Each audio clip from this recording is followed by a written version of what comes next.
సూర్యాపేట జిల్లా హుజూర్నగర్లోని రామస్వామి గట్టు వద్ద కొందరు వ్యక్తులు గంజాయి కొనుక్కొని వచ్చి గంజాయిని అమ్ముతున్నారని నమ్మదగిన సమాచారం రాగా అట్టి సమాచారం అందుకున్న ఎస్ఐ సిబ్బందితో కలిసి అక్కడ మాటు వేయగా అక్కడ 6 వ్యక్తులను వీరమల్లు, ఉపేందర్, కాసా జయంత్ అలియాస్ కెన్ని, సాముల ప్రతాప్ రెడ్డి, చిల్లా వికాస్, సయ్యద్ అహ్మద్ బాబా, జడలింగ స్వామి, దగ్గర సాయి వీరు అందరూ హుజూర్నగర్ పట్టణానికి చెందినవారు.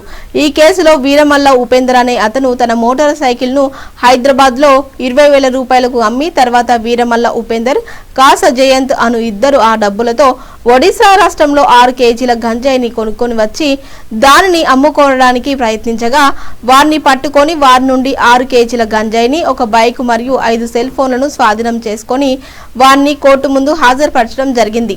హుజూర్నగర్ పట్టణంలోని రామస్వామి గట్టు దగ్గర ఉన్నటువంటి కాశయ్య తోట దగ్గర కొద్దిమంది గాంజాయి కొనడం మరియు అమ్మడం లాంటిది జరుగుతున్న సమాచారం మేరకు మా ఎస్ఐ గారు, హుజూర్నగర్ ఎస్ఐ గారు వారి యొక్క సిబ్బందితో పాటు అక్కడికి వెళ్ళడం జరిగింది.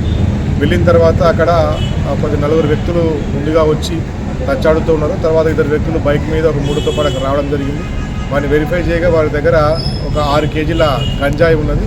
ఆ సమాచారాన్ని ఎమ్మడే మాకు చేరవేసిన తర్వాత వారిని ఒక్కొక్కరిని విచారణ చేయగా వాళ్ళకు 6 మంది అందులో పార్టిసిపేట్ చేయడం జరిగింది.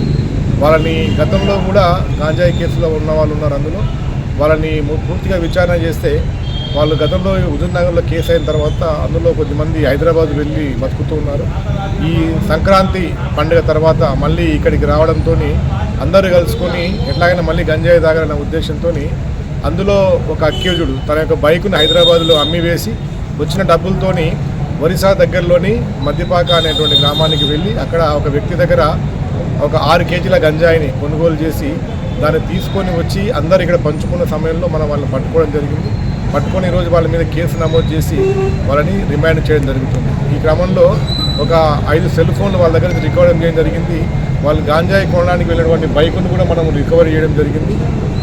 అక్కడ వాళ్ళు అతన్ని బండి అమ్మగా వచ్చిన 20,000 రూపాయల నుంచి 15,000 రూపాయలు పెట్టి గంజాయిని అతను కొన్నాడు. ఆ గంజాయిని కూడా మనము సీజ్ చేసి వాళ్ళ మీద కేసు నమోదు చేయడం జరుగుతుంది. హుజూర్నగర్ పట్టణంలో ఉన్నటువంటి యువతకు అందరికీ కూడా మేము ఇచ్చే సందేశం ఏంటంటే, ఒకసారి మీరు దీనికి అడిక్ట్ అయినట్లయితే దీన్ని పదే తాగాలన్నటువంటి మీ మనసులో రావడం జరుగుతుంది. కాబట్టి మీరు అడిక్షన్ సెంటర్ ద్వారా దాన్ని మానుకునే అవకాశం ఉన్నది. అదేవిధంగా దీనికి దూరంగా ఉంటూ మీరు మీ యొక్క మనసును వేరే విషయాలపై లగ్నం చేసి తల్లిదండ్రులకు కానీ మీ యొక్క గ్రామానికి కానీ మంచి పేరు చేస్తారని చెప్పని ఈ సందర్భంగా మేము కోరుతున్నాం.